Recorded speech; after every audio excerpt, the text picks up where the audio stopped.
बिस्मिल्लाहिर्रहमानिर्रहीम। Hello and अस्सलाम वालेकुम। कैसे हैं आप सब? ठीक ठाक हैं? मैं हूं ही नजमीन, तो वेलकम करती हूं आपको अपने चैनल पर।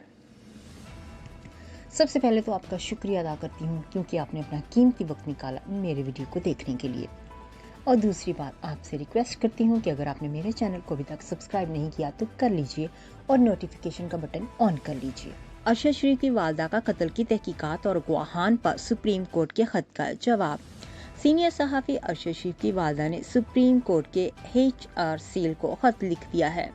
अरशद शरीफ की वालदा ने कत्ल की तहकीकात और गवाहान पेश करने पर सुप्रीम कोर्ट के खत का जवाब दे दिया। मीडिया रिपोर्ट्स के मुताबिक अरशद शरीफ की वालदा ने बेटे के कत्ल की तहकीकात से लाइल्मी का इजहार किया है।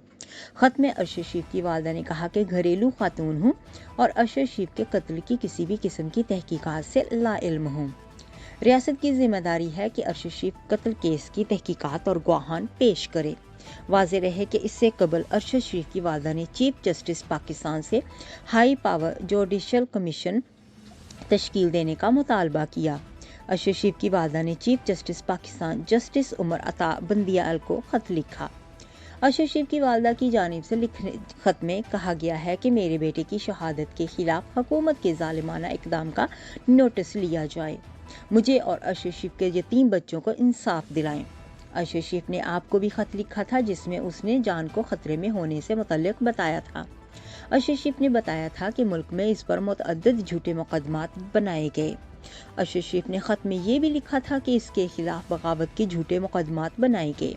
अरशद शरीफ की वालदा ने खत में लिखा है कि हुकूमती इक़दामात की वजह से अरशद शरीफ को दुबई में पनाह लेना पड़ी थी। अरशद शरीफ के दुबई पहुंचने पर इत्मीनान किया था कि वो झूठे मुकदमात से महफूज हो गया। खत में मजीद कहा गया कि मौजूदा हुकूमत ने दुबई इंतज़ामिया पर दबाव डाला जिसकी वजह से अरशद शरीफ को वहाँ से जाना पड़ा। अरशद शरीफ को कहा गया था कि फौरी दुबई छोड़ दो वरना हुकूमत पाकिस्तान के हवाले कर दिया जाएगा। नेक्स्ट वीडियो तक के लिए मुझे अभी इजाज़त दीजिएगा। अपना बहुत सा ख्याल रखिएगा। हमेशा खुश रहिएगा। Bye bye.